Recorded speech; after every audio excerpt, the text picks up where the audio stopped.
Wake up! People of England, Ireland, Scotland and Wales. First of all, I want to apologise because I feel I betrayed you. This is going to be very hard for me to do, but it needs to be told. I'm not going to tell you my name. You can just call me the whistleblower, because this needs to be told. I own a small bread and breakfast / hotel on the outskirts between London and Bristol. Exactly where, I won't say. I was commandeered by the office of 10 Downing Street to rehome refugee families. When the first lot of refugees came, there was not one woman, there was not one child. The people that turned up were men from the age of 19 to 30, I would say. I have enough room for about 250 residents. I currently house 150 immigrants. Yes, I did receive quite a large sum of money for doing so.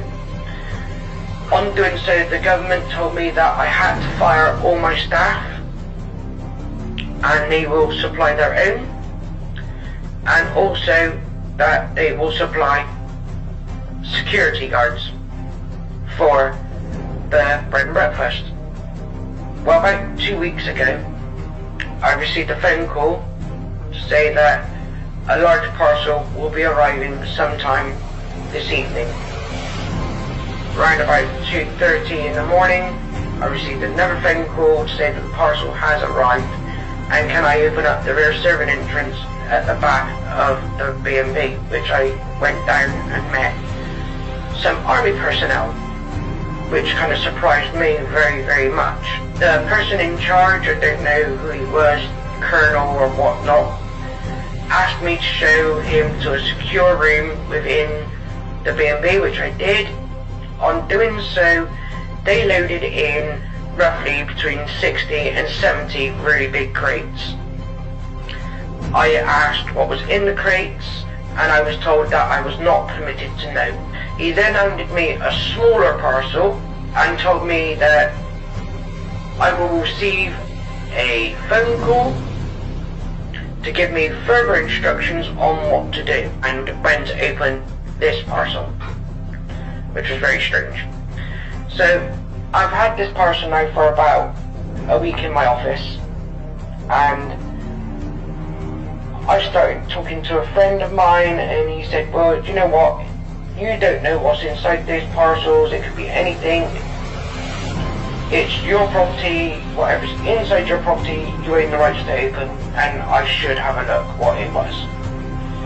And I was debating about it for a little while, and I thought, you know what, you are kind of right.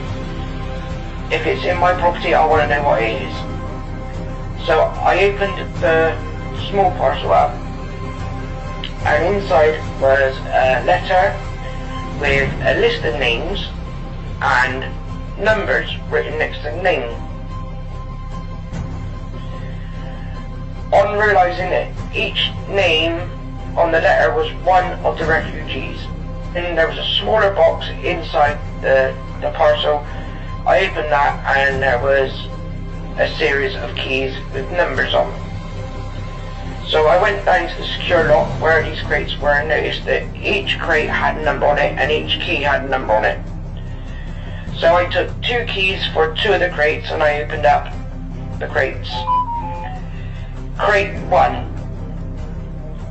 There was a load of AK-47 machine guns. Crate 2 were a number of hand grenades.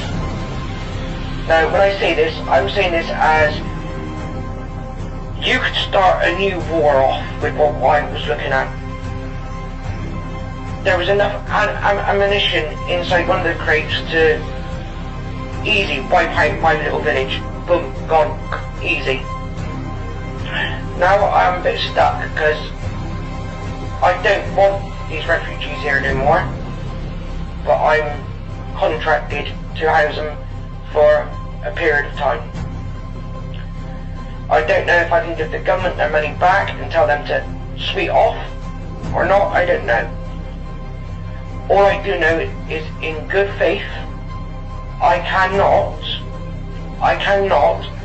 allow these men to have these crates. I am going to move them away from my property to a secure garage that I have not too far, because I'm not going to be responsible for allowing our government to kill us, the innocent people. Because it's obvious to me now that this is their plan.